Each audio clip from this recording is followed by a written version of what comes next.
Boa tarde, galera. Tudo bem com todos aí? Estamos aqui hoje no Beef Point para fazer um evento aí, um webinário. Antes de começar, eu queria agradecer a todos aqueles que se inscreveram, estão participando aqui com a gente desse webinário sobre confinamento, né? Vão ser uma série de eventos que a gente vai ter falando um pouco de confinamento em cada um deles, e hoje esse primeiro webinário foi para falar sobre a fase inicial do confinamento, essa fase que a gente vai ver que é tão importante para o sucesso da atividade.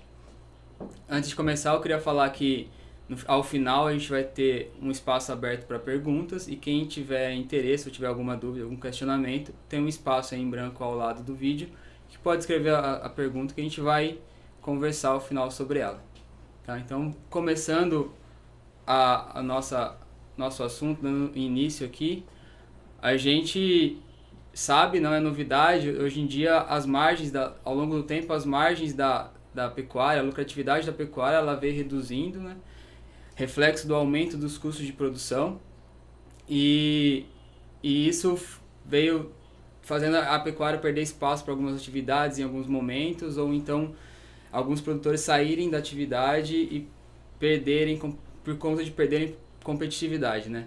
A gente tem aí que muitas vezes a gente compara a pecuária com outras atividades e acaba sendo uma comparação de forma injusta, né? Porque ao comparar atividades diferentes, a gente tem que ter sempre baseado que a gente tem que ter o mesmo grau de tecnologia implementada em ambos os sistemas, né?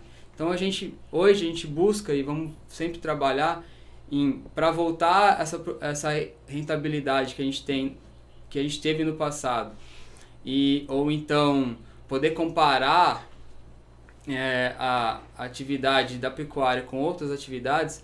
O caminho seria então aumentos em produtividade. A gente tem que buscar aumento de produtividade a partir da adoção de tecnologia para daí então ser competitivo frente às outras áreas, né? Hoje o caminho que a gente tem na pecuária de corte para aumentar essa produtividade seria a adoção de tecnologia, né? A adoção de tecnologia visando aumentar ganho de peso, aumentar a performance animal, assim como encurtar o ciclo de produção, aumentar a desfrute, diminuir a idade de abate.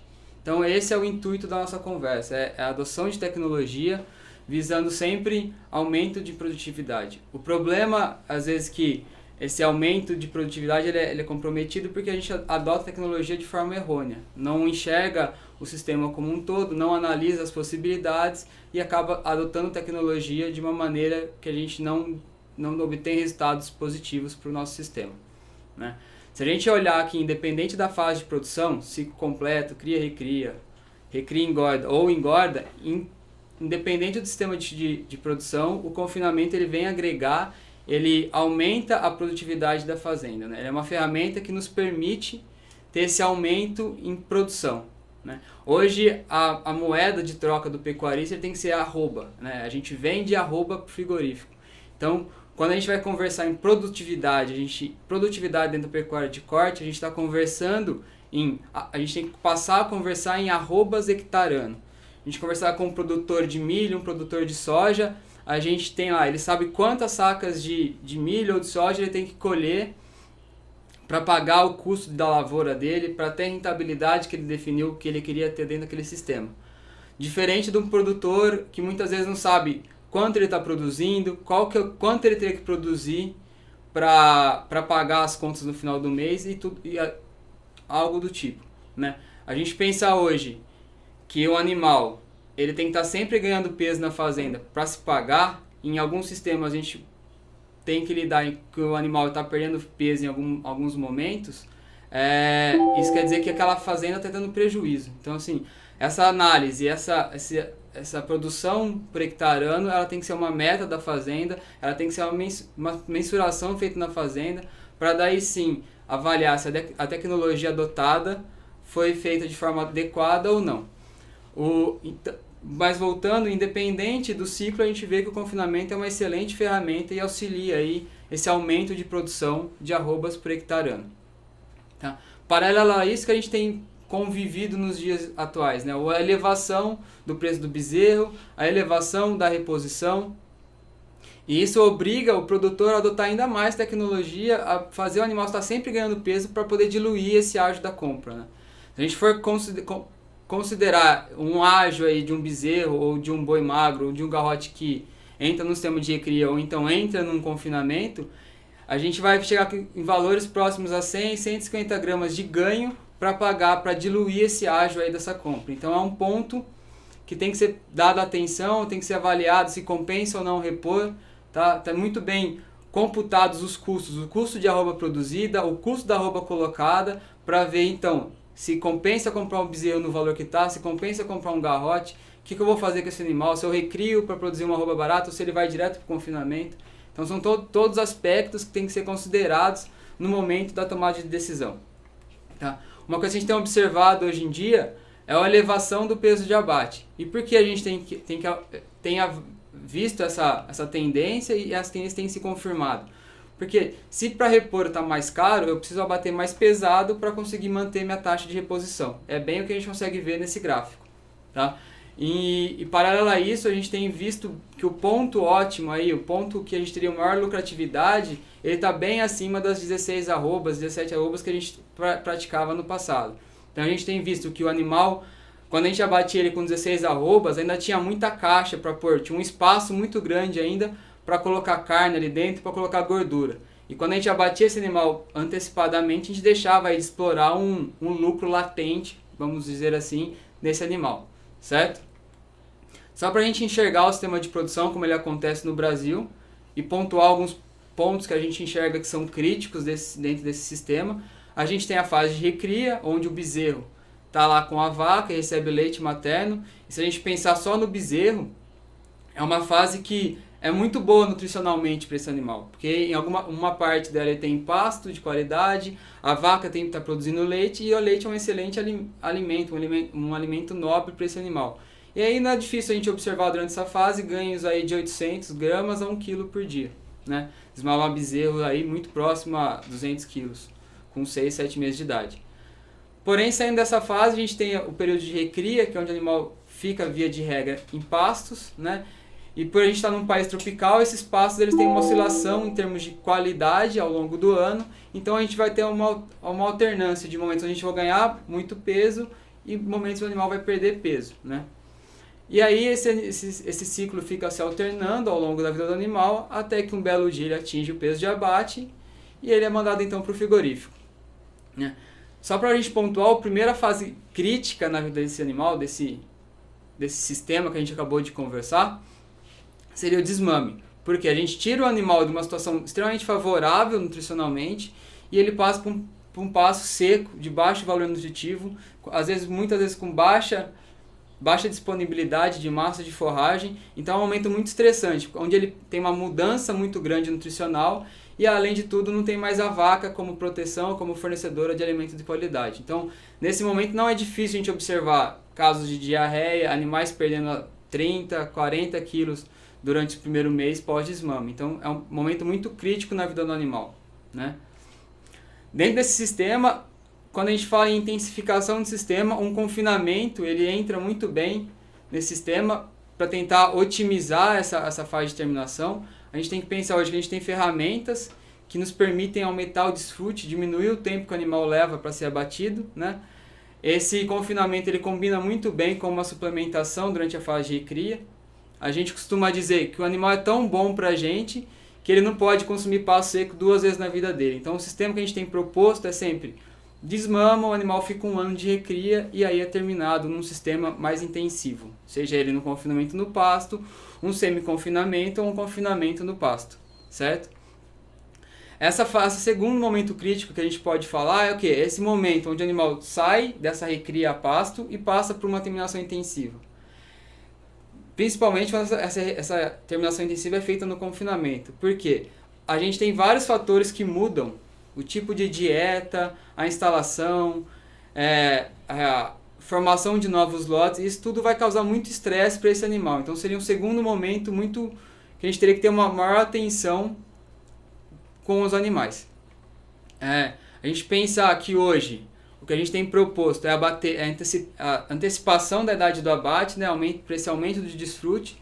o abate teria que acontecer aí com menos de 2 anos, e visto aquela necessidade de aumentar, abater animais cada vez mais pesados, a gente tem aí que a gente teria que abater animais com mais de 18 arrobas, né?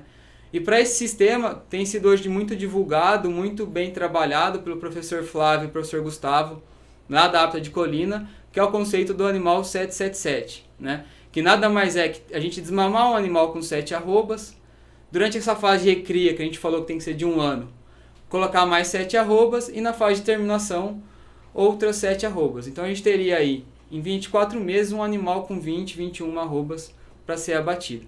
Então esse sistema ele tem sido perpetuado, tem sido pregado aí no nosso dia a dia de forma muito intensa, mas mais importante do que as 7 arrobas em cada um dos sistemas, a gente tem uma meta na fazenda, né? A gente tem um número a seguir e um número a buscar. Só com um número a ser atingido, a gente consegue avaliar se a tomada de decisão que a gente teve lá atrás foi certa ou errada, né? E se a gente propôs um número para ser alcançado, seja ele 6 arrobas, 7 ou até mesmo 8 arrobas em determinada fase, e a gente não alcançou, a gente tem que voltar e fazer a lição de casa. Falar, ó, eu me propus uma meta muito grande e essa meta não foi alcançada por tal e tal motivo. Então essa análise é sempre muito bem-vinda e ela é enriquecedora dentro de um sistema de produção. Tá? Então a gente pensar na fase de terminação, a gente tem 2 principais desafios inerentes a essa fase de terminação, e onde o confinamento se aplica e ela vem enriquecer cada vez mais do sistema, né?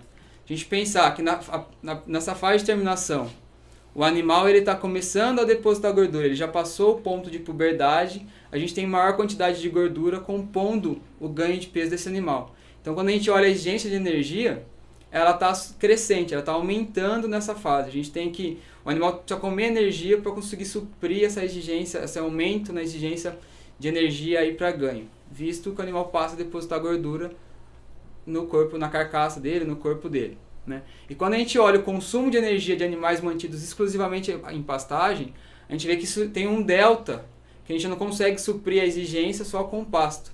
E é onde o confinamento se aplica muito bem, que é vir com uma dieta completa, fornecida no coxo, e suprir essa exigência energética do animal para ganho de peso. Ou então, no confinamento no pasto, por exemplo, a gente força o efeito de substituição, o animal troca pasto por concentrado, por ração no coxo, e consegue ter um maior consumo de energia ao final do dia. Um outro desafio é que se a gente for ver, a gente tem as metas a serem alcançadas em cada uma das fases. A gente já falou que a gente tem que produzir 7 arrobas na cria, 7 na recria e 7 na terminação. E a gente começou a pensar que a gente tem metas de ganho de peso em cada uma dessas fases, para diferentes pesos ao final de cada fase. O que eu quero chamar a atenção é o quê? Se a gente for pensar em produção, a gente tem que produzir 33% daquele peso que a gente deseja, que é de 21 arrobas ao final, 33% na recria, 33% na cria e 33% na terminação. Porém, o tempo de cada uma dessas fases é muito diferente, né? A cria vai ter cerca de 30% da vida do animal vai ser na cria, 50-55% da vida do animal vai ser durante a recria, e a terminação apenas 17%. O que eu quero chamar a atenção aqui é o quê? Que na fase de terminação a gente tem 7 arrobas para serem colocados no animal, porém num curto intervalo de tempo. Então a gente está com uma dieta muito pesada, a gente trabalha com altas taxas de ganho, a gente tem uma operação de confinamento, todo um custo operacional muito grande. Então é uma fase que a gente trabalha com altas taxas de ganho, com altos investimentos, com altos custos diários, né? Para conseguir então ter essa produção nesse curto intervalo de tempo. E dentro disso, visto essas mudanças, a gente ainda dentro dessa pequena fase, que é a fase de terminação, a gente costuma dizer que é um tiro curto do sistema de produção, que a gente não tem espaço para errar, né? A gente tem um período de adaptação, que é o que a gente vai conversar hoje. O período de adaptação, ainda ele compreende, dentro desses 17%, ele compreenderia aí uns 20% desse tempo, né? 15, 20%. Então a gente tem que fazer uma adaptação muito bem feita para não ter comprometimento desse animal, desse ganho de peso na fase subsequente. Então a gente tem medidas para se preocupar para nos auxiliar nessa tomada de decisão, para saber qual é o melhor tipo de adaptação, qual é o melhor protocolo que eu vou usar, como eu vou adaptar melhor esse animal, né? E num segundo momento a gente vai até conversar, será mesmo que eu estou adaptando ou estou recuperando o meu animal? O que eu estou fazendo no meu confinamento? Né? Será que tinha alguma medida que eu podia ter tomado antes do confinamento para beneficiar o ganho de peso desse animal durante o confinamento?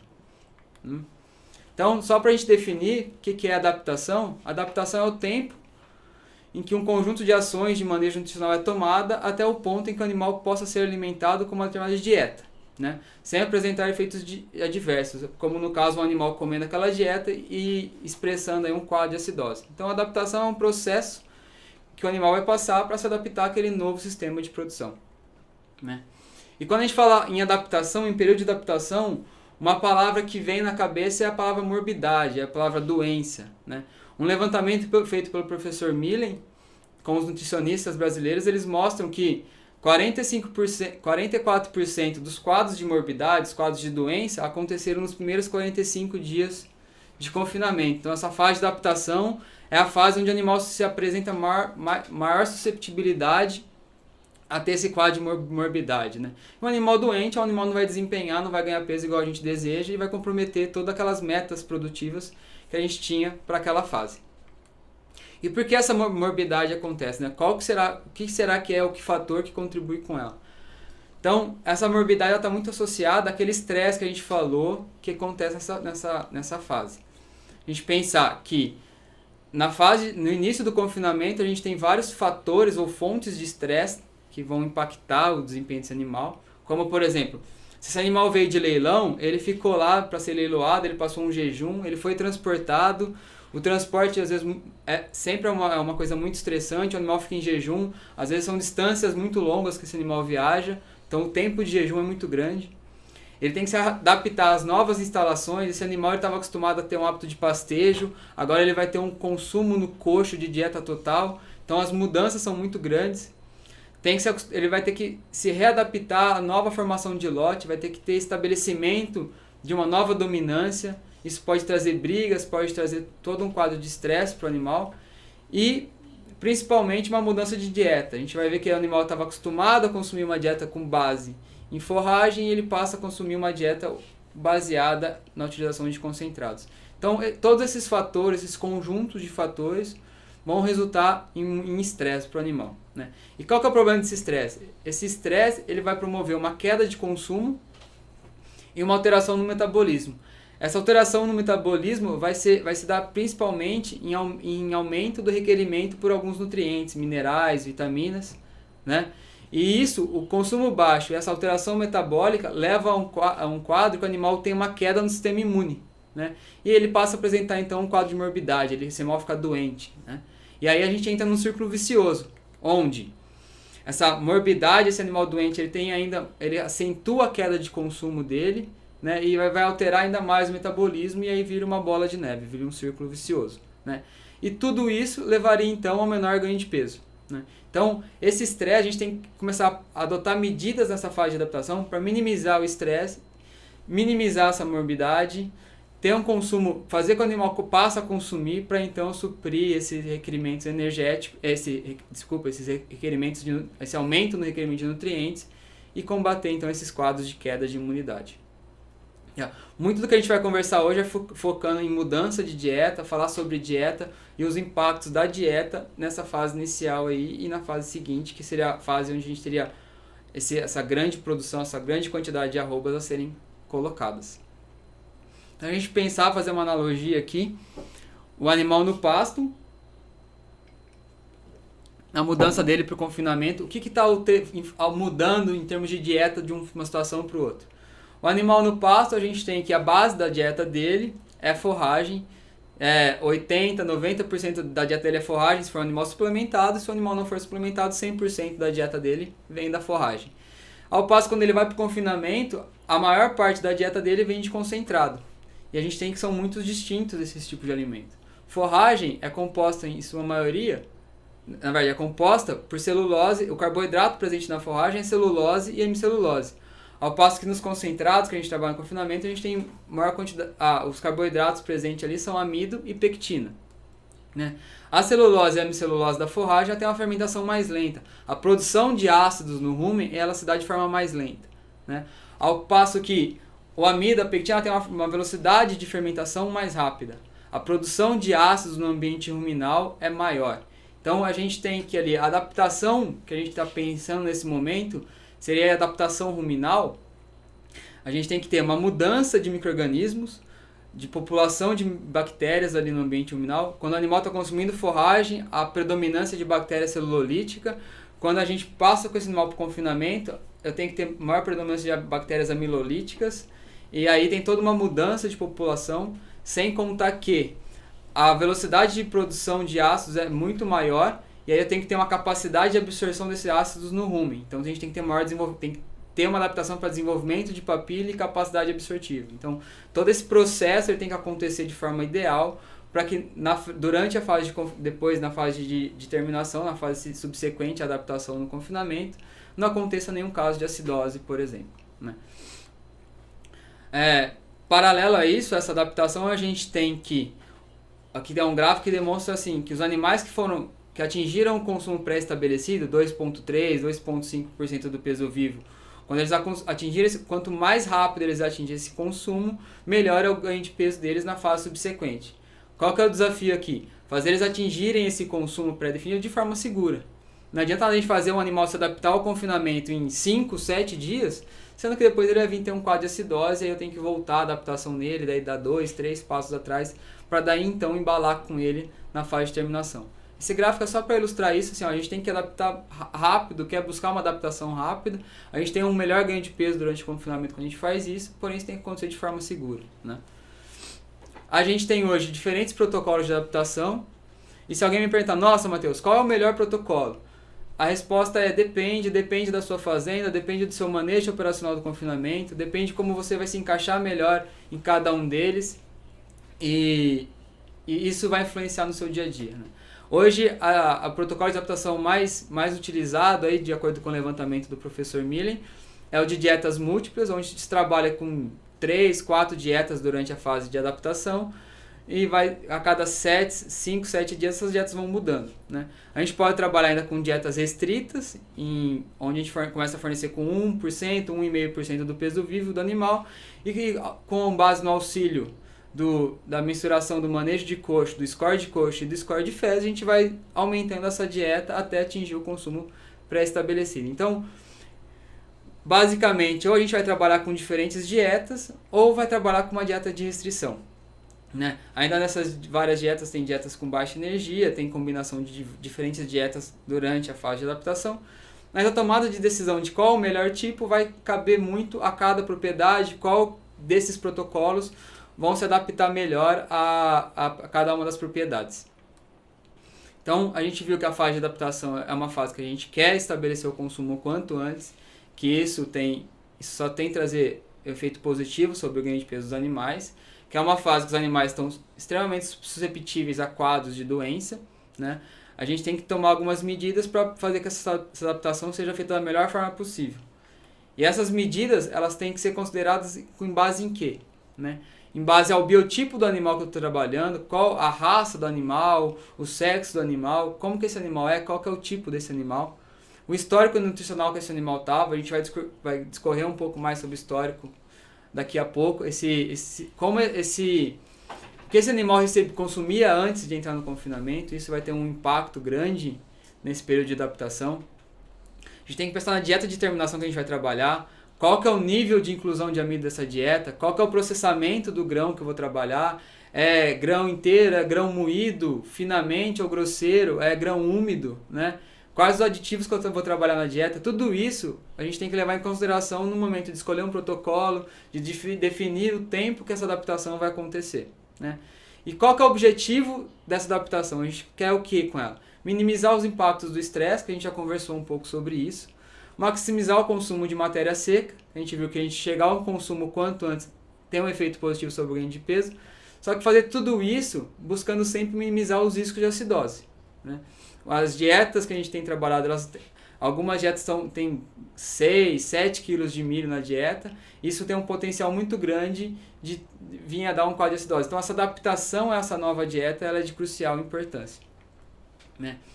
E aí não é difícil a gente se deparar no campo, ou até mesmo em texto, em material que a gente lê sobre o período de adaptação, falando a seguinte frase: nossa, eu preciso fazer adaptação logo para aproveitar o ganho compensatório dos animais. E aí, para ver se isso é verdade, é mentira, se é uma coisa que a gente tem que se preocupar, esse ganho compensatório dos animais nessa fase inicial do confinamento, eu gosto muito de entender o que é que está por trás do ganho compensatório, né? Só entendendo o que é o ganho compensatório, a gente pode definir, então, é vantajoso ou não é vantajoso explorar esse ganho compensatório. Então, para entender o que é o ganho compensatório, tem esse gráfico, né? O ganho compensatório é um termo que a gente importou dos Estados Unidos. Os americanos criaram esse termo quando eles começaram a fazer atividade de confinamento. Eles tinham os programas de breaking grounding, que era onde os animais eles iam passar depois, pós-desmame, eles passavam um período no pasto para crescer e depois eles entravam no confinamento. E o que eles viam nessa época?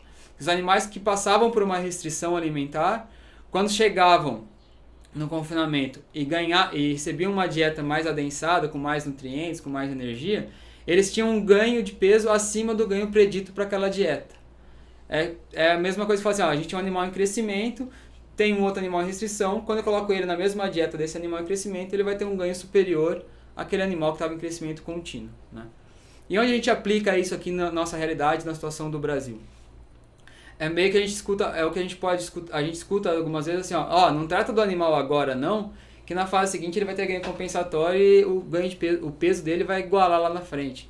Ou não se preocupa com o seu animal na recria, que a hora que a gente confinar ele dá ganho compensatório e compensa o que ele deixou de ganhar, né? E é o que a gente escuta às vezes no campo, e assim, para definir se isso é vantajoso ou não, a gente tem que mergulhar dentro do ganho compensatório e enxergar o que está acontecendo no animal para saber se esse ganho compensatório é mesmo vantajoso ou não, né? Aí a partir desse ponto a gente fala, nossa, vale ou não a pena explorar então o tão famoso ganho compensatório, né? Então quando a gente vai no animal e começa a investigar ele, né, para descobrir o que estava acontecendo durante essa fase de restrição ou durante essa fase de baixo ganho de peso, e o que passou a acontecer na fase seguinte. Então a gente tem aqui que os órgãos associados ao metabolismo, ao aproveitamento dos nutrientes, eles representam muito pouco do peso do animal. A gente pensar em fígado, coração, rins e o trato gastrointestinal, eles representam de 9 a 10% do peso do animal. Porém, em termos de energia, eles representam de 48 a 50% do gasto do animal energético. Assim, a energia que o animal precisa para ficar vivo, 50% dela é utilizada por esses órgãos, que representam tão pouco do peso do animal, né? Então, o animal, durante a fase de restrição, o que acontece? A entrada de nutrientes está baixa, né? A capacidade de metabolizar os nutrientes não precisa ser tão alta, que ele entende. Eu preciso poupar energia, eu preciso diminuir meu gasto energético, eu vou diminuir a atividade desses órgãos, eu vou diminuir o tamanho desses órgãos, assim eu diminuo a energia necessária para se manter vivo, né? Então ele poupa o gasto energético dele via diminuição de tamanho de órgãos, né? Então é o que acontece durante a fase de restrição. Na fase seguinte, o que aconteceria? O animal, quando ele passa a receber mais nutrientes, a gente teria, como a mantência está mais baixa, a gente teria maior quantidade de nutrientes sobrando para o animal para promover o maior crescimento, né? Que seria então um ganho compensatório. Porém, o que acontece? O animal ele precisa reestabelecer aquela capacidade de metabolizar, de aproveitar aqueles nutrientes e converter aquilo em energia para crescimento, né? Então, quando o animal precisa se readequar a aumentar esse metabolismo dele, ele tem então o aumento do tamanho dos órgãos. Então, grande parte desse ganho compensatório nada mais é que aumento de tamanho de fígado, aumento de TGI, aumento de coração, porque o animal precisa aumentar de novo a capacidade dele. Eu gosto de fazer uma analogia que, se a gente pensar numa fábrica, a gente veio de uma fábrica, a gente tinha uma fábrica com uma capacidade de produção, e em algum momento ela precisou mandar a funcionária embora, então ela enxugou, né? Na fase seguinte, o mercado ficou favorável para produzir aquele produto daquela fábrica, a gente tem que começar a contratar funcionários de novo e a fábrica precisa crescer de tamanho. É mais ou menos uma analogia que a gente pode tomar para entender o que acontece aí em termos de órgãos com o animal, né? Então, essa fase seguinte, o animal teria esse ganho maior do que esperado e parte dele aconteceria aí por aumento do tamanho de órgão. O que acontece é que o quanto desse ganho compensatório é de órgão, é de carcaça, vai ser de algum componente, vai ser em função do tempo e da severidade que aconteceu essa restrição. Ou então o animal num passo de águas, onde estava ganhando peso, a gente vê que a gente tem um potencial ainda de aumentar o ganho de peso animal. Então, esse tipo de dieta, o tipo de dieta prévia ao confinamento, por exemplo, vai ter influência ao tipo de ganho que o animal está expressando lá na fase futura. Né? E aí, visto isso, a gente pode perguntar, nossa, será que vale mesmo a pena explorar o ganho compensatório? E aí cabe a cada um de nós, com base no que foi apresentado, investigar o animal que a gente está trabalhando e ver se vale ou não a pena explorar o ganho compensatório. Né? Minha opinião é que não vale deixar de tratar numa fase esperando que esse animal compense lá na frente. Eu acho que fazer isso é deixar de aproveitar algumas oportunidades que a gente tem, por exemplo, na fase de cria, de produzir uma arroba aí de forma eficiente, um animal em crescimento, para deixar produzir lá na frente e correr o risco de parte desse ganho se dar de forma de órgãos. Né? Partindo da premissa que a gente vende carcaça, a gente vende animal para o frigorífico. Né? Então o que importa é peso de carcaça. Só para ilustrar tudo isso que a gente falou, quando a gente olha o peso do animal, o peso vivo, ele é composto por grupos, né? O grupo carcaça, o grupo componentes não carcaça e o grupo conteúdo do TGI. Né? E o somatório dessas três partes é o que compõe o peso do animal. Então o animal em ganho compensatório, ele está aumentando o peso dele, mas a gente não sabe qual dessas partes ele está aumentando. Se a gente pensar, a gente pode ter um animal em jejum e aí depois pesar ele sem jejum, o aumento de peso dele foi porque ele aumentou o conteúdo. Né? A gente pode ter uma dieta que faça o animal aumentar o tamanho de fígado e o ganho de peso dele vai ser por aumento de componentes não carcaça. Ou então a gente pode ter alguns programas nutricionais que eu consigo aumentar o ganho de peso tendo maior qualidade do ganho, maior ganho em carcaça. Então, quando a gente aumenta o peso do animal, não existe uma proporção pré-determinada de aumento dessas três partes. E a dieta é uma coisa que vai influenciar como cada uma dessas partes vai ser alterada no ganho de peso do animal. Tá? Então isso é só para vir somar com o conceito de ganho compensatório que a gente falou e para começar a entender que o ganho de peso do animal é um pouco mais complexo do que só pôr o animal na balança e avaliar o efeito de uma dieta sobre aquele valor que a gente está vendo ali no visor da balança. E para conversar um pouco então em qualidade de ganho, né, a qualidade de carcaça contida a quantidade de carcaça contida nesse ganho de peso, eu gosto bastante desse conceito que a gente começou a trabalhar lá em Colina, né, que é o rendimento do ganho. Né? Então, a partir do rendimento do ganho, eu uso esse valor para quê? Para avaliar a qualidade do meu ganho de peso. Quanto maior o ganho de carcaça contido naquele ganho de peso, melhor a qualidade do ganho de peso. Né? Se eu vendo carcaça, eu quero produzir carcaça, eu quero ter qualidade ao produzir. Né? E o que é o ganho de carcaça? O rendimento do ganho? Nada mais é que o ganho em carcaça dividido pelo ganho de peso. Quando a gente faz essa conta, a gente consegue enxergar em 1 kg de ganho, por exemplo, quanto existia de carcaça. Ou seja, nada mais é que avaliar quanto é bom aquele ganho de peso, quanto está se dando de forma eficiente o ganho de peso do animal. Para chegar nesse valor que a gente precisa, quais os valores a gente precisa conhecer? A carcaça final e a carcaça inicial para chegar no ganho em carcaça, e o peso final e o peso inicial para chegar no ganho de peso. Só para exemplificar, para facilitar o entendimento aí, vamos pegar um animal de 420 kg, ele foi confinado por 90 dias ganhando 1,5 kg. Ao final do confinamento ele pesava 555 kg. Então 555 menos 520, a gente tem lá um ganho de peso de 135 kg. Se a gente pegar esse animal de 420 kg entrando no confinamento e aplicar a ele um rendimento de carcaça de 50%, a gente vai achar que esse animal tinha um peso de carcaça de 210 kg. Aqui cabe uma observação. Algumas pessoas podem questionar, mas o meu boi não tinha 50% de rendimento, ele tinha 52%. Outros podem falar, não, o meu boi tem 48%. Aí vai de cada um tomar a decisão de qual é o rendimento de carcaça inicial que ele acredita. Né? Aqui no caso a gente considerou 50% porque normalmente nas negociações aí de boitel se paga 50%. Então a gente convencionou isso aí, que é um valor encontrado normalmente na prática, no nosso dia a dia. A gente por lá, quando a gente abater o animal, pegar o romaneio, a gente tem o peso de carcaça desse animal. Então, no caso, aí no exemplo, foi 298 quilos. Né? Então, a gente faz o ganho em carcaça, foi 88 quilos de carcaça. Então, o que é o rendimento do ganho? É dividir 88 por 135. Então, a gente chega lá que esse animal ele teve um rendimento do ganho de 653 gramas por quilo de peso corporal que ele ganhava. Tá? Esse número aí, 653 gramas ou 65%, é um número que a gente tem trabalhado como um número bom de um rendimento de ganho do animal no confinamento. Né? gente está falando assim, para o animal, a cada 1,5 kg que ele vai ganhar de peso, aproximadamente 1 kg vai ser de carcaça. Tá? Então é um número que nos auxilia a avaliar a qualidade do ganho de peso do animal. Aqui só para ilustrar, a gente tem aqui dados de um trabalho de pesquisa onde a gente teve vários pontos de abate para avaliar como estava acontecendo o ganho de peso do animal e a qualidade do ganho de peso. Então a gente vê lá que no início do confinamento, o ganho de peso está alto, ele está até crescente, porém o rendimento do ganho está decrescente. O que isso nos mostra? Que o animal nessa fase está recompondo víscera, por exemplo. Por que o rendimento do ganho está baixo? Porque naquele ganho de peso, a carcaça está depositando menos carcaça e são outros componentes que estão aumentando. O aumento pode ser de conteúdo do TGI ou aumento de órgãos. Então a gente vê que a qualidade do ganho aqui é baixa.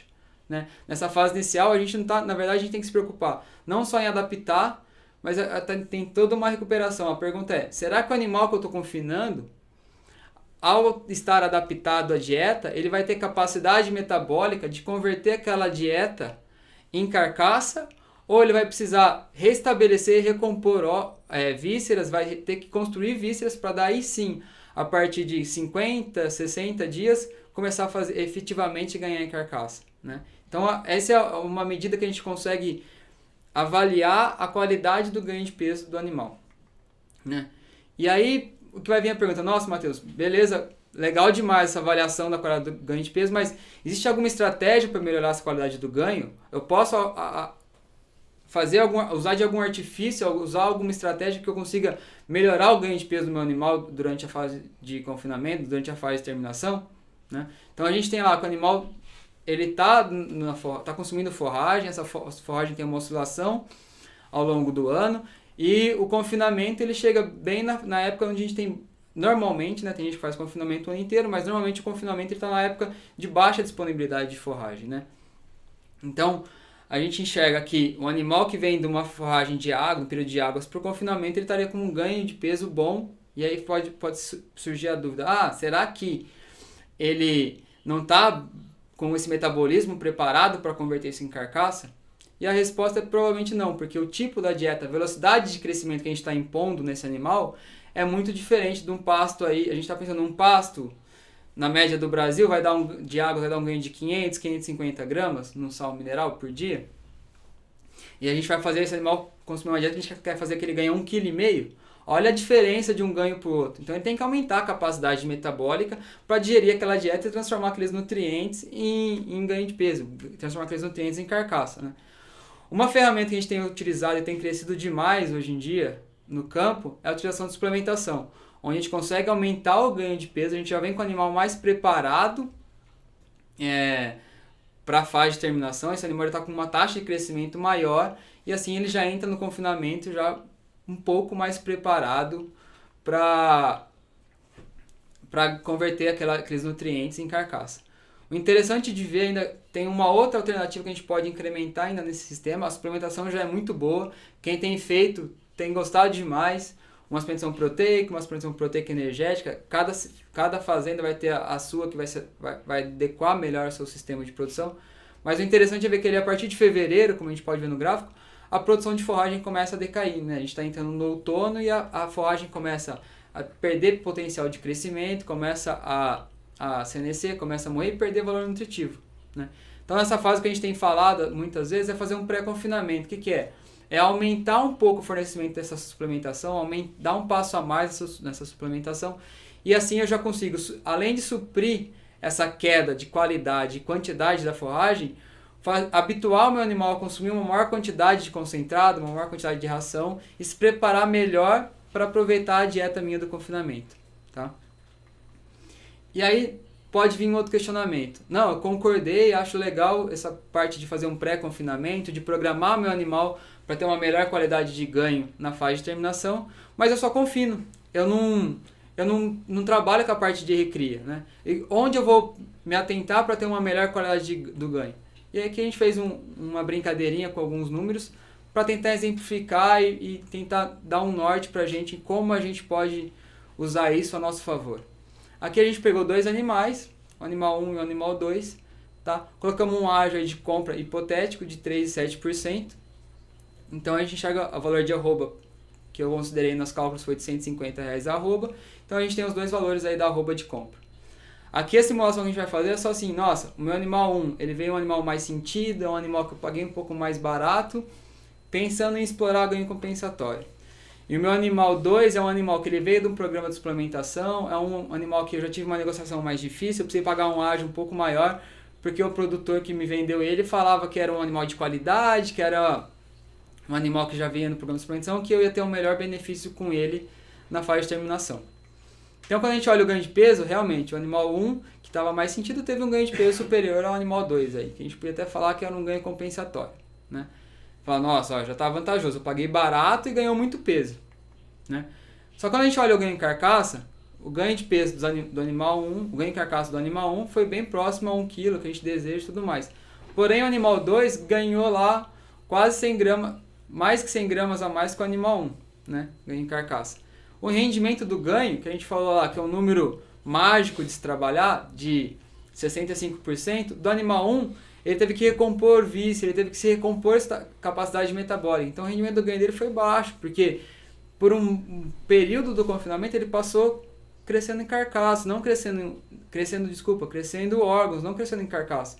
Já o animal 2, ele chegou com a fábrica pronta, já estava com os funcionários lá, estava com os aparelhos todos prontos. Quando entrou no nutriente, já começou a converter aquilo em produto, passou a converter aquilo em carcaça, né?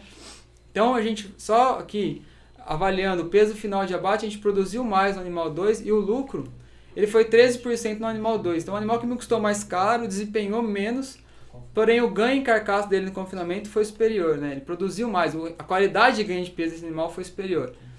Aqui, mais importante do que o lucro, esse lucro para o animal 1 ou lucro para o animal 2, é a diferença que a gente conquista nos dois sistemas e a oportunidade que a gente tem de começar a classificar os nossos fornecedores, ou classificar onde a gente compra o animal, né?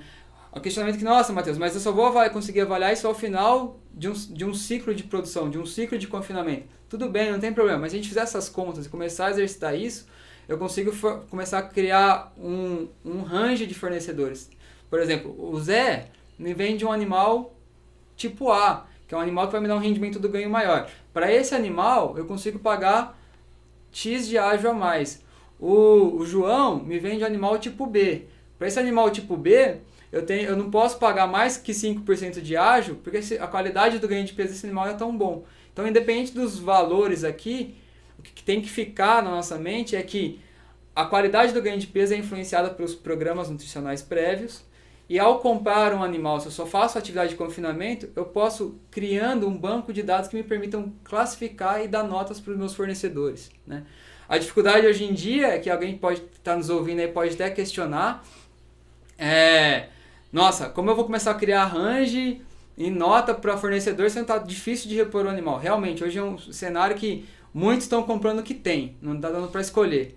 Mas no momento em que eu puder escolher, é um ponto que pode ser considerado. Quando está em falta, aí realmente não tem muito que ser feito, e se é aquilo que vem, se aquilo está dentro do meu custo de produção, eu acabo tendo que aceitar, né? Mas aqui a mensagem é cuidado, porque o barato pode sair caro, né? Então, de consideração final que a gente tem, que a fase de adaptação é uma fase muito importante na vida nessa fase de terminação. A gente quer que ela aconteça o quanto antes, porém de forma segura, né? A gente tem em média aí, os protocolos têm trabalhado de 14 a 21 dias de adaptação, e a gente tem conseguido chegar no consumo pré-estabelecido aí, 2,3, 2,5% do peso vivo. A gente falou bastante em começar a enxergar que o animal não é composto de peso vivo, mas o peso vivo esconde várias coisas dentro dele, né? Carcaça, não carcaça e conteúdo. E que a dieta vai influenciar em modular como esse ganho de peso do animal vai acontecer, né? E a gente já viu também que a nutrição prévia que aconteceu na vida desse animal vai ter efeito na fase seguinte, né? O que eu quero é ter um animal sempre com crescimento, com aparato, com maquinário pronto para converter aqueles nutrientes em carcaça. Por exemplo, eu quero vir com esse animal num programa de suplementação onde eu vim construindo o órgão dele durante a fase de cria, para chegar na fase de terminação esse animal conseguir pegar aquela dieta cara do confinamento e converter aquilo em carcaça, né? A gente falou de programa nutricional, planejamento nutricional, E para alcançar aquelas metas que a gente definiu, que o Gustavo e o Flávio tanto falam do Boi 777, a gente tem que ter planejamento nutricional em cada uma das fases. Desde a recria, na verdade da cria, na recria e na terminação. E a oportunidade de manipular essa dieta é o quê? É poder programar o animal para quando chegar no momento que eu preciso produzir realmente carcaça, ter esse animal preparado, apto para ganhar carcaça, né? E aí a pergunta é, o que eu vendo? Eu vendo peso vivo ou eu vendo carcaça? Se a resposta eu vendo for peso vivo, beleza, eu enxergo o animal na balança e aí eu esqueço grande parte do que a gente conversou. Mas se a gente vende boi pro frigorífico, se a resposta for eu vendo carcaça, a gente tem que parar de ter o olho voltado para o animal e passar a enxergar que nesse animal tem uma carcaça lá dentro. E a nossa moeda de troca com o frigorífico é a carcaça. Então é nela que a gente tem que pensar em produzir, é ter animal de qualidade que me produza mais carcaça. Bom, gente, o que eu tinha para falar era isso. Muito obrigado. E agora a gente abre para pergunta. Acho que a Amanda vai coordenar a gente nessa parte. Oi, pessoal, boa tarde. Aqui é a Amanda. A gente vai iniciar agora as perguntas para o Matheus. E a primeira pergunta que chegou aqui para a gente, Matheus, é quais as perspectivas de preço da arroba para os próximos anos e se a dieta de alto grão com milho inteiro é viável? Essa pergunta é do Rodrigo Fiorani. Bacana, mano. Vamos lá por partes, então. Bom, acho que expectativa de preço de arroba é uma resposta que não só eu, como acho que todo mundo queria ter em mãos, né? Talvez não seja a melhor pessoa para responder esse tipo de pergunta, porque eu não trabalho muito com essa área, essa parte de mercado. Mas o que eu acredito é que a gente está com uma reposição muito difícil. A gente vê no campo muitas unidades de confinamento que com capacidade de 20 mil animais estão com 7, não estão conseguindo encher esse confinamento. Isso em algum momento eu acredito que vai faltar boi no mercado. E esse seria um ponto que forçaria aí um aumento em preço de arroba, né? Contraponto a isso, a gente tem a economia nossa aí não está das melhores, o poder de compra do brasileiro está caindo, e aí subindo o preço, poder de compra nosso baixo é o que pode segurar. Então a gente tem duas mãos, um ponto onde falta boi, pode vir faltar boi para o frigorífico, e um outro ponto onde a gente tem um mercado interno não tão favorável para consumo de carne. A gente tem alguns mercados externos se abrindo, tem aí Estados Unidos, tem aí países asiáticos abrindo portas para a gente exportar nossa carne. Porém, o preço da arroba no segundo semestre é uma grande incógnita, né? Eu acho que eu não me arrisco a falar um valor exato de valor de arroba, de valor de arroba para o segundo semestre, mas eu acredito sim que possa em algum momento ter um repique para cima porque a gente enxerga essas plantas de confinamento não tão cheias, não estão trabalhando com capacidade máxima, em algum momento lá na frente pode vir faltar boi para o frigorífico. Aí eles vão ter que pagar para conseguir ter esses animais. E a segunda pergunta sobre grão inteiro.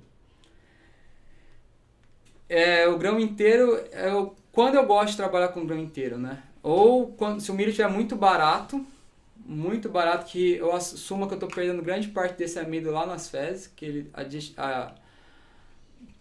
esse milho ele não consegue ser totalmente, o amido não é totalmente aproveitado no rumo, eu vou perder muito desse amido lá nas fezes, então o milho tem que estar barato para ser justificado, né? Às vezes eu vou usar essa estratégia do milho grão inteiro de forma estratégica. Eu estou com um lote de animais para ser confinado, eu não tenho muito espaço, eu preciso estar com um operacional mais simples, eu posso trabalhar com ele. Mas, via de regra, eu não gosto de trabalhar com milho grão inteiro, porque a gente tem vários estudos mostrando que quando a gente tem fibra na dieta, o aproveitamento dos carboidratos, o aproveitamento dos nutrientes ali no rumen é melhor. A gente consegue melhorar a eficiência de utilização do alimento, né? Recentemente a gente fez um experimento no nosso centro de pesquisa. A gente tem, só para pontuar, a gente na empresa tem um centro de pesquisa onde a gente desenvolve alguns estudos. E um dos estudos que a gente realizou recentemente foi com grão inteiro para ver, não, eu posso trabalhar só com grão inteiro ou eu preciso obrigatoriamente por fibra na dieta, né? E a gente teve o melhor resultado no grão inteiro quando a gente colocou 5% de bagaço. Então, o 5% de bagaço ele melhorou o ganho de peso, ele melhorou o consumo e melhorou a eficiência biológica do animal. Então, só vai se justificar a utilização do grão inteiro em regiões onde eu consiga trabalhar com um preço de milho mais barato, ou o meu operacional para trabalhar com alguma fonte de volumoso, uma fonte de fibra, seja muito difícil. Aí eu preciso abrir mão dele e aí trabalhar com o grão inteiro. A única coisa que eu preciso fazer é assumir que eu vou estar perdendo grande parte desse amido aí do milho lá nas fezes. Ok. A próxima pergunta é do Paulo Tomazella. Ele fala que ele gostaria de saber qual programa está sendo mais usado, se é o 777 ou o 666. Eu acho que a realidade do Brasil hoje está em abater boi de 18 arrobas, né? E aí o 666 se adequaria mais. Mas independente se a gente está usando mais o 666 ou o 777, é aquilo que a gente já conversou lá no começo, que é ter uma meta em produzir, né? Às vezes vai parecer que eu estou fugindo da resposta, mas mais importante do que produzir 6 ou 7 arrobas no desmame é ter um alvo de desmame. Ó, qual que é o meu dentro do meu cenário, qual que é o peso de desmame que paga a minha conta? Aí, se for, acredito que vai ser muito mais próximo de 7 do que 6 arrobas nesse caso, né? A minha recria, o que eu consigo fazer na minha recria? Quanto de capital eu tenho que mobilizar e investir na recria para produzir as 6 ou as 7 arrobas, né? Se eu produzir 5, quanto isso impacta no meu sistema, né? A gente vê que para produzir as 7 arrobas na recria não é tão simples. Às vezes com um proteinado aí de baixo consumo, quando o animal consome para cada 100 kg de peso vivo 100 gramas de um produto, né, os proteinados de baixo consumo, não é difícil a gente chegar nas 6 arrobas de recria. Já nas 7 arrobas de recria já é um pouco mais difícil. A gente começa a trabalhar em alguns momentos com produtos de maior consumo, produtos que a gente vai consumir, o animal vai consumir 300 gramas para cada 100 kg de peso vivo, que são os proteicos energéticos que a gente chama. Então, a gente trabalha com um volume de alimento, uma mobilização de capital um pouco maior. E aí tem que ver se a gente está preparado para isso ou não. Tá? O 666 eu acho que é uma coisa que todo mundo pode fazer. O 777 é uma coisa que a gente tem que estudar melhor se a gente tem a estrutura para dar esse passo. Tá? E na terminação também é uma fase que os 6 ou 7 arrobas vai depender muito do tipo do animal que eu estou trabalhando, da minha dieta, do tempo de confinamento que eu posso trabalhar. Ok, Matheus, a próxima pergunta é da Gabriela Pedreira. Ela fala que para confinamento na região do Tocantins, qual seria a melhor raça para confinar? Ou um cruzamento entre Nelore e Angus também daria um resultado melhor? Gabriela, é uma boa pergunta. O cruzado, né, o F1 Angus Nelore, que a gente tem visto crescer muito aí em cenário nacional, ele tem a vantagem da heterose, né, e ele vai responder muito bem à nutrição. Então, é uma raça que responde bem a entrada, esse maior input de nutrientes, né? O que a gente tem que avaliar se na sua região esse animal se adapta bem, né? Tocantins é uma região mais quente, que maior umidade, aí precisa estudar e ver se esse animal estaria se adaptando bem a essa região. Tem alguns produtores que eu conheço aí do Tocantins, tem um amigo que trabalha aí na região, que tem feito animais super precoces, F1 Angus, Nelore, e produzido em sistema intensivo aí no Tocantins, embaixo de pivô e tudo mais.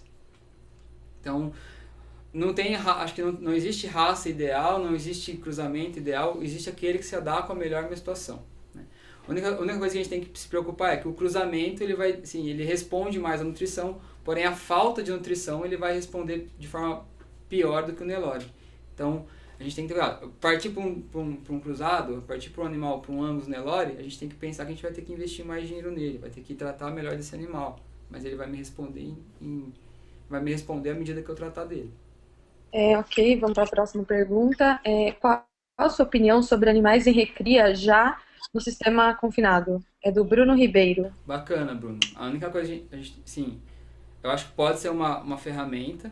A gente tem visto crescer aí no campo alguns lugares, o pessoal desmama o bezerro, né? Ao desmamar, ele, em vez de ir para o pasto, ele vem para um confinamento, que é o que o pessoal tem chamado de sequestro, né? E aí, ao final da seca, esse animal volta para o pasto. Minha única preocupação com isso é o tipo de dieta que a gente vai trabalhar, né? A gente estava lá no desmame com uma taxa de crescimento bem acelerada, durante a cria. A gente desmamou esses animais, veio para uma dieta de confinamento. Normalmente o pessoal tem trabalhado aí com dietas de 700, 800 gramas por dia de ganho de peso. Essa dieta vai dar esse ganho. Aí quando a gente passa esse animal dessa fase seca aí, não sei se foi essa a sua pergunta, do confinamento, passa ele para as águas, quando a gente teria disponibilidade de alimento, obrigatoriamente a gente teria que continuar suplementando esse animal, continuar tratando desse animal. Por que eu falo isso? Porque Quando a gente acelera um animal, mantém essa taxa de crescimento, e isso acontece via suplemento, via concentrado, fornecimento de ração para o animal, a gente aumenta a velocidade de metabolizar nutriente, a gente aumenta a capacidade metabólica do animal, né? Então a mantência desse animal tá mais alta. Se no momento seguinte a gente cai com esse input de nutrientes, o que acontece? O meu custo para se manter vivo está mais alto.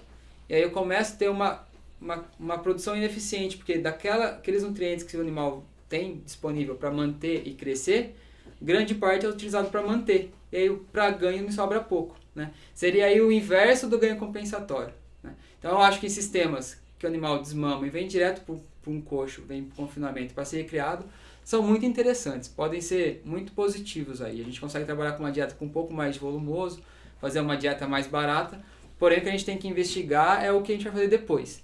Se esse animal for terminado no coxo, desmamou, foi pro coxo e ali ele vai ser recriado e terminado, excelente. O que vai ditar se vale ou não a pena é seu custo da arroba produzida, né? Estou produzindo uma arroba, o custo de uma arroba produzida é interessante, manda bala e continua fazendo.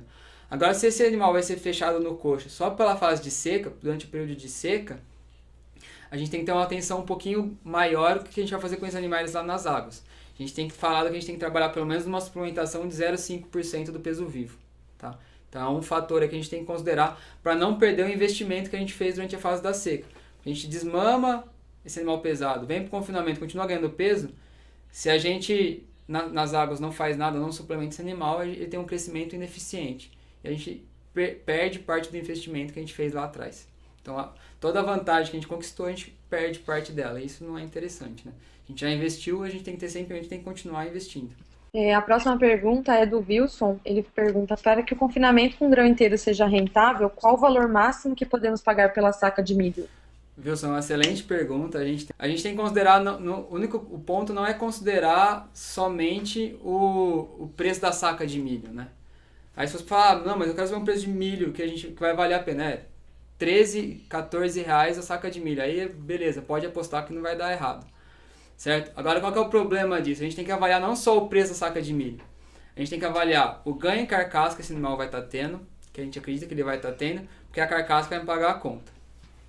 A gente tem que ter o preço de compra e o preço de venda desse animal e o tempo que esse animal vai ficar comendo aquela dieta. Então, com base nesses 4 fatores, que é o que a gente considera nessa planilhinha que a gente tem lá na empresa, a gente usa ela para ter essa tomada de decisão, tá? Não é de forma isolada. Só uma coisa que vale chamar a atenção, até eu agradeço pela pergunta que deu a oportunidade de falar um pouco mais sobre isso, é que quando a gente trabalha com grão inteiro, a gente tende a ter animais ganhando menos peso corporal por dia, porém com rendimento do ganho maior. Por que isso acontece? Quando o animal está consumindo uma dieta com baixa quantidade de volumoso, por exemplo, no grão inteiro ou até mesmo no confinamento no pasto, que a gente fornece 8, 10 quilos de ração para o animal, a gente altera muito a taxa de passagem dessa dieta. Então a gente diminui muito o conteúdo, a gente diminui o tamanho de rumen. Então o animal tende a apresentar menores ganhos de peso, porém com maior quantidade de carcaça contida nesse ganho. Não é difícil encontrar em rendimento do ganho de 75%, 80% em algumas situações, quando a gente trabalha com dieta de grão inteiro e trabalha com dieta o confinamento no pasto, tá? O grão inteiro é bem assim, a gente tem que considerar esses fatores para daí usar isso como tomar a decisão de forma mais acertada. Tem cliente nosso no Espírito Santo que lá o animal, em alguns lugares ele compra um animal com deságio, bem diferente do que a gente tem encontrado aí na maior parte do Brasil. Só que acontece, ele compra o animal com deságio, são pequenos produtores em alguns nichos de mercado que a gente encontra lá. Ele compra esse animal com deságio, né? Ele compra esse animal com 14 arrobas, e aí ele faz o confinamento de grão inteiro, e a única coisa que ele olha é assim, eu posso zerar meu custo durante essa fase por 60 dias aí com grão inteiro. Só que ao fazer isso, ele muda de categoria o animal dele. Ele estava lá com uma arroba, por exemplo, de R$120 e passa para uma arroba de 130, né? Então ele ganha dinheiro onde? Na arroba que ele comprou, né? Ele muda o animal de categoria. E aí ali o que ele faz dali para frente não interessa muito. Porque ele só não pensa em tomar prejuízo, mas ao empatar ele manda bala e faz o sistema. São oportunidades de mercado, são é bem o que eu falei, a gente tem que estudar caso a caso para ir tomar uma decisão. Vocês podem perceber que nas respostas eu não gosto muito de ter uma receita e eu não acredito em receita, na verdade. Eu gosto muito de fazer estudo caso a caso, de sentar e desenhar estratégia, e planejar qual é o melhor cenário para cada realidade. Às vezes, propriedades vizinhas têm realidades muito diferentes, então a gente não pode dar uma receita que as duas vão usar da mesma forma. Ok, vamos lá para a próxima pergunta, é do Ari Ribeiro. Ele fala, no caso de terminar machos inteiro num sistema de semi-confinamento, fornecendo 1% do peso do animal de ração, o tipo de pastagem é muito relevante. Será que eu teria bom resultado numa pastagem de umidícola? Boa pergunta, assim, concordo com você, a pastagem vai ser muito relevante. Só fazer uma analogia rápida, assim, ó, num confinamento, a gente pensar que a gente está trabalhando com uma dieta de 50-50, o volumoso aí tem extrema importância, né? Se eu estou com silagem de milho, se eu estou com bagaço de cana, numa dieta 50-50, vão ser totalmente diferentes. A mesma coisa, a mesma analogia a gente pode fazer para o semi-confinamento. O animal está consumindo metade do que ele precisa de ração, né? Esse 1% que a gente está dando, 4, 5 quilos de ração por dia, né? E aí a outra metade, metade dos nutrientes vão ser obtidas do pasto. Aí a análise é, nossa, o meu pasto é bom ou o meu pasto ruim? Um pasto de umidícola, ele não vai ter, assim, ele pode apresentar um valor nutritivo legal para a gente terminar o sistema, só que vai depender muito da época do ano. Nas águas, talvez seja o suficiente, na seca, muito provavelmente não vai dar certo, tá? Então a gente tem que pensar aí, sempre essa analogia ela cabe muito bem. Faz analogia, se eu estivesse num confinamento com uma dieta 50-50, meu volumoso tem fundamental importância. Foi bem o que você falou. Aí a gente vê se a forragem se adequa ou não. Se for a época das águas, provavelmente a umidícola vai dar conta ali e vai fazer um bom trabalho. Agora, na época da seca, muito provavelmente a gente teria que partir já com um nível de suplementação um pouco maior, 2% do peso vivo. Tá? E aí a forragem seca ali teria só um efeito de manter a saúde do rumen. A vantagem daí ao trabalhar com 2%, que é o confinamento no pasto, é que a gente pode trabalhar com 5, 6 animais por hectare, né? Por mais que meu lucro por animal possa ser um pouco menor, meu lucro por área ele é muito maior, né? Minha produção de arrobas hectare ano, que foi o que a gente falou lá no início, que é o importante, ela aumenta e aumenta aí meu lucro por hectare. Ok, vamos para a próxima. A dúvida é do Francisco Viana. Ele fala que para engorda pasto com 2% do peso vivo, qual seria a lotação por hectare e quantos ciclos ao ano ele pode fazer? Bacana a pergunta. A lotação, de novo, a lotação por hectare a gente vai depender muito de quanto de massa a gente tem disponível ali de forragem, né? Por mais que a gente veja que tem visto, acompanhado que o consumo de forragem ele é muito pequeno, a gente está dando 2% do peso vivo já para o animal de suplemento, ele consumiria 0,3%, 0,5% de forragem só, ela tem uma importância, principalmente importância em manter a saúde ruminal. O que a gente tem trabalhado na média é de 1.000 quilos de matéria seca, né, por animal. Né? Então, assim, um pasto de braquiária normalmente tem aí 5, 6 mil quilos de matéria seca por hectare, a gente consegue colocar de 5, 6 animais por hectare. Tá? A quantidade de ciclos que a gente vai fazer ao longo do ano vai depender muito da disponibilidade de pasto que eu tiver, mas a gente conseguiria fazer 3 giros aí tranquilamente, pensar em 3 giros de 100 dias, a gente conseguiria fazer aí ao longo do ano. O que vai determinar o período de duração vai ser o peso de entrada que os animais entrarem e o peso que eu quero que os animais saiam. Aí o número de dias, a gente tem trabalhado aí com ganhos de peso para você fazer sua conta, 1,2 kg, 1,3 kg por dia. Um ganho de peso um pouco mais abaixo de 1,5 kg que se trabalha no confinamento, porém já sabendo que o rendimento do ganho vai ser maior. Ou se quiser trabalhar com rendimento de carcaça, a gente tem uma chance aí de aumentar 1, 2 pontos percentuais o rendimento de carcaça lá no final do frigorífico. Vamos lá para a última pergunta. A gente recebeu bastante pergunta, a gente vai passar para vocês depois da pessoal da Grosseries. Aí, quem quiser também pode enviar por e-mail para a gente, que a gente passa para eles responderem depois para vocês. Até nos próximos webinários também a gente vai coletar aí pergunta da galera que assiste e participa dos webinários. A última pergunta ele fala, tenho em abundância polpa cítrica úmida, estou fornecendo a dieta baseada em silagem de milho e 20% de polpa cítrica úmida. É interessante adicionar algum concentrado para aumentar o ganho de peso? A pergunta é do Luiz Cláudio Cunha. Tá, Amanda, só para entender, ela tá dando polpa cítrica e silagem? Isso, ele está fornecendo uma dieta baseada em silagem de milho e 20% de polpa cítrica úmida. Tá, você entende direito a pergunta, então ele tem uma dieta com 80% de silagem e 20% de polpa úmida. Provavelmente na sua dieta vai estar faltando alguma fonte de proteína aí para balancear bem essa dieta. Então a gente tem que pensar em trabalhar um pouco de ureia, um pouco de farelo para dar esse balanceamento aí, proteína e energia na dieta e para pensando principalmente em ambiente ruminal, ter produção de proteína microbiana, ácidos graxos, para o animal ganhar peso. Então acho que sua dieta tá faltando um pouquinho de proteína, né? Acho que é esse concentrado aí que você falou, que se seria interessante colocar e com certeza é interessante colocar. A única coisa, a gente tem que balancear ela pro objetivo que a gente quer alcançar, o ganho de peso aí que a gente está pensando pro sistema, tá? Acho que o programa de formulação, nutricionista, não sei quem assiste vocês aí, mas é um ajuste relativamente tranquilo de ser feito. Ok, Matheus, obrigada. Se você quiser fazer um encerramento, a gente vai encerrar por aqui. As perguntas a gente passa para vocês depois. E é isso aí, obrigada. Então tá, joia. Queria agradecer todos os que estiveram aí presentes no evento, estiveram nos acompanhando aí no webinário. Agradecer as perguntas. Me desculpa se eu não respondi alguma coisa igual vocês esperavam, mas tá aí meu contato, meu e-mail, meu telefone. Pode ligar, a gente troca ideia, precisando, estamos à disposição. E agradecer mais uma vez, parabenizar o Beef Point pela iniciativa, por esses webinários. Esse modelo é muito interessante porque a gente consegue abordar um tema e no final tem esse bate-papo, que eu acho que enriquece demais para ambos os lados. A gente consegue enxergar onde vocês tiveram dúvidas, vocês conseguem esclarecer algumas dúvidas que vocês tiveram, então só tem a engrandecer para ambas as partes, enriquecer para todos os lados. Então, muito obrigado e a gente se vê em breve, acredito eu, numa próxima oportunidade.